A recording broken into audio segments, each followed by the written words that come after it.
One stat that was not in the ball game that we've done a very good job of is how many offensive fouls, or we had 6 charges taken in that last game, and we had 2 against us, but one of them was just flipping the knee out on a screen there. It is something that we have to pride ourselves on, is the little things, very similar to what the men are having to do in their games on traps, and they're able to have the ability of forcing turnovers, but we've got to be able to take charges and to do the little things right, like blocking out on free throws. And that's just something that we emphasize every game to make up for. We might not have that 30-point score or 20-point score every ball game.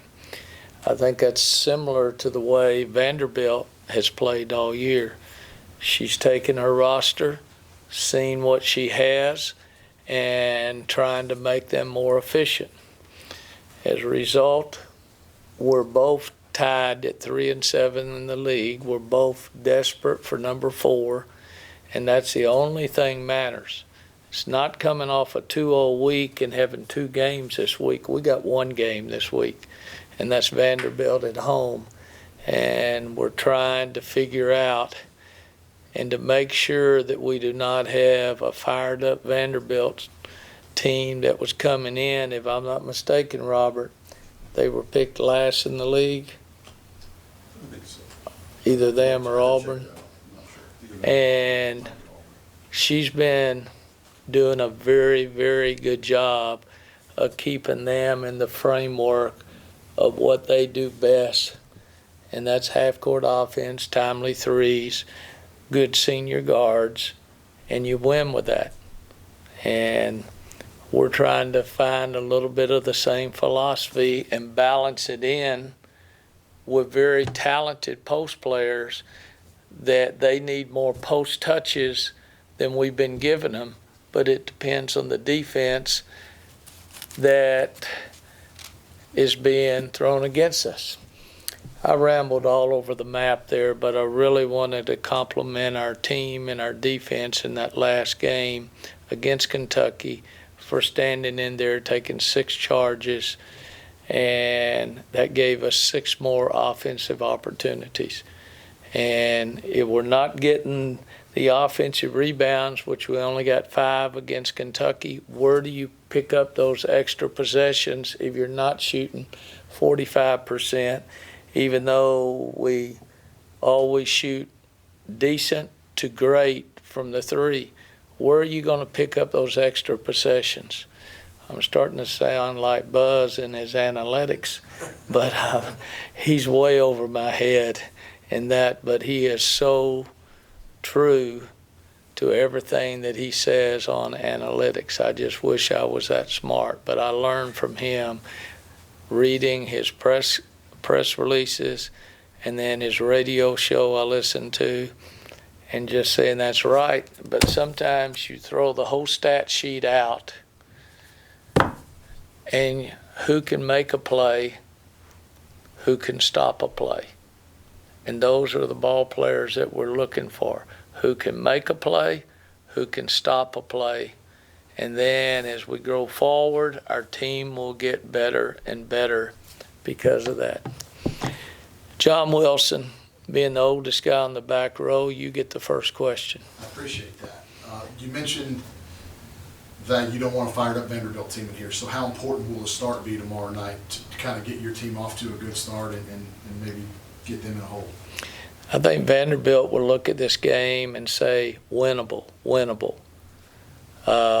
They're not going to come in here fearing a Texas A&M team that has done this and that. That was all last year in the last 16 years. They're right where we are. So they're going to say it's an even ball game, even opportunity. Now, let's try to get to 4. Same speech I'm going to be giving. Trouble is, I'm wearing 1 of these. She's wearing 8 of these. Okay, as a coach at Connecticut. I'm pretty sure you'll check me on that. Is that right? 8? Yeah, that's about right. Player and coach. Player and coach, 8 natties. So, God, she's a breath of fresh air for our league. Somebody that's also given the reins to an assistant instead of another head coach that's just moving around, taking different spots.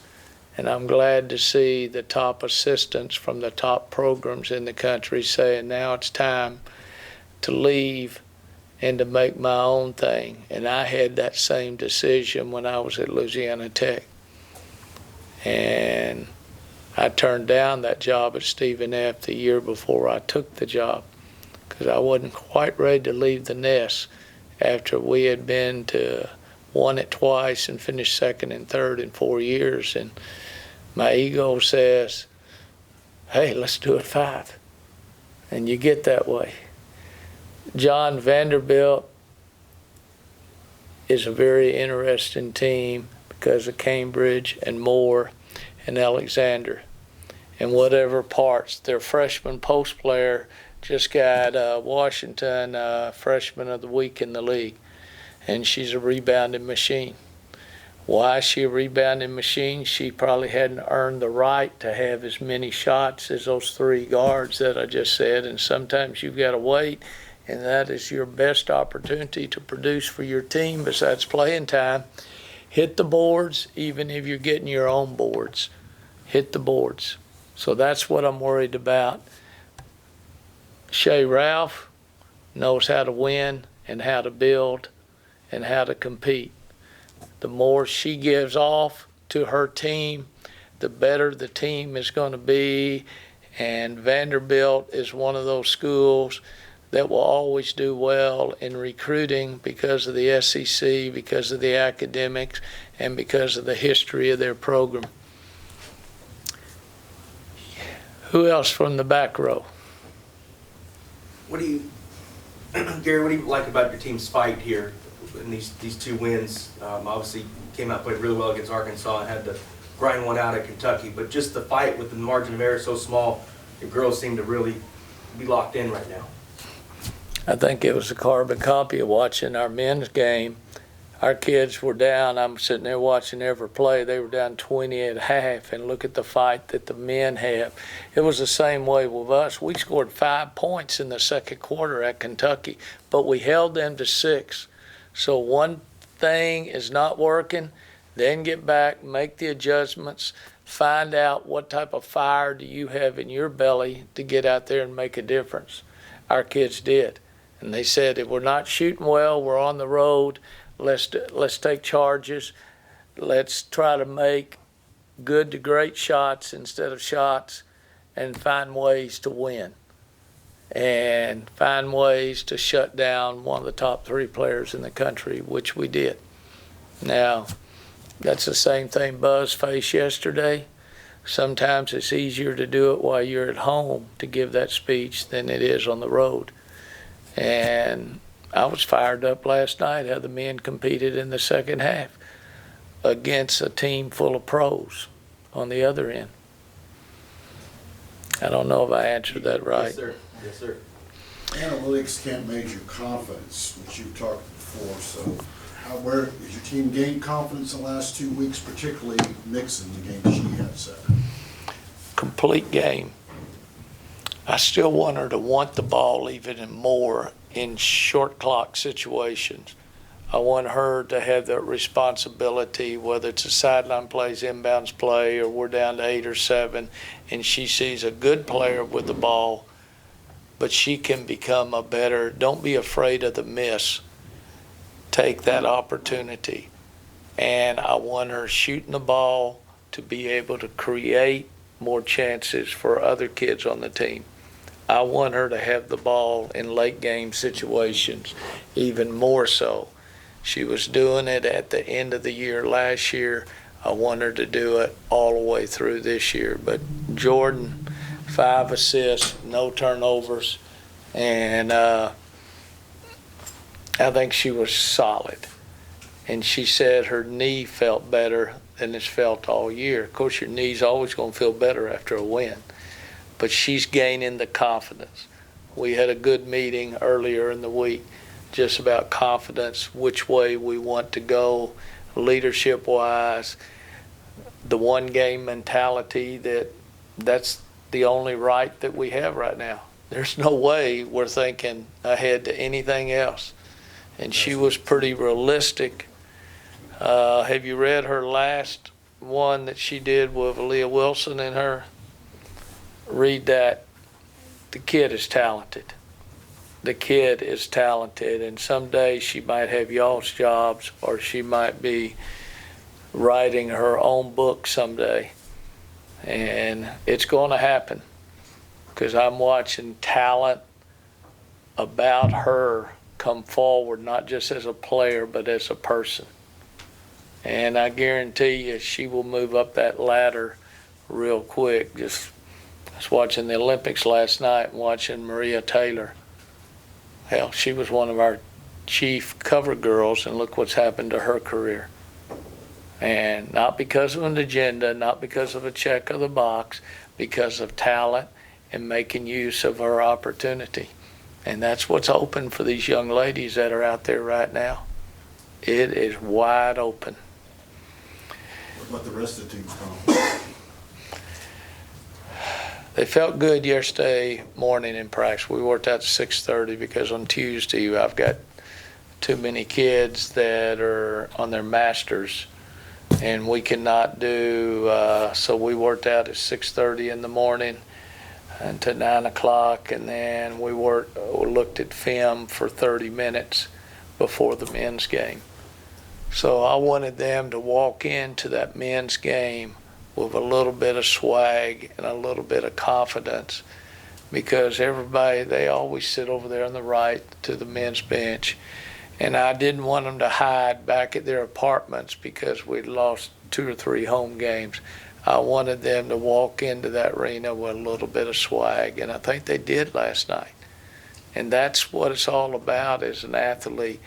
You've got to have some swag. You better have it as a coach too. And I went down my middle aisle, sat by Ed Hargett, and then sat by my Valak rep, and sat by Steve Stevens. And I'm not afraid to stay at home and hide after losses. I'm going to go out and meet the people, and I'm going to support the other teams. And that's what you have to do if you're going to be successful at A&M. You mentioned you had the meeting with Jordan about buying into the one game at a time. Do you like the way the rest of your team has bought in? Do you get the feeling that they are taking this one game at a time and not looking ahead? They did yesterday, because I threw all the Charlie Cream bracketology out and all of that type of stuff. We dug the hole for ourselves, not because of COVID, injury, or poor play. Sometimes it was good play from your opponents.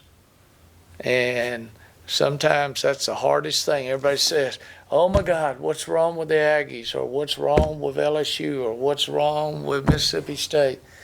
Sometimes if your opponent is ready and the scheme is right in any sport, I want our kids to not just look up in the banners and be afraid to be the team that doesn't put 22 up there.